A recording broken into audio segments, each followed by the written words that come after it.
Here I have my OPPO F21 Pro, and today I'm going to show you how to change ringtone on this device.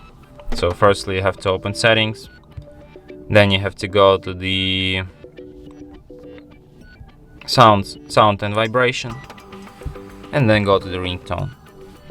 Here you can see the whole list of the available system ringtones. You can also select one from files.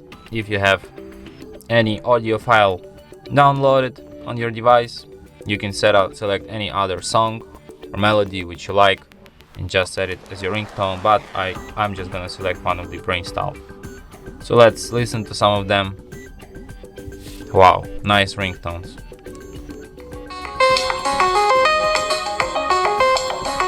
I like this one. This one slaps. And that's it. Thanks for watching. If you find this tutorial useful, don't forget to hit that like button and subscribe to our channel.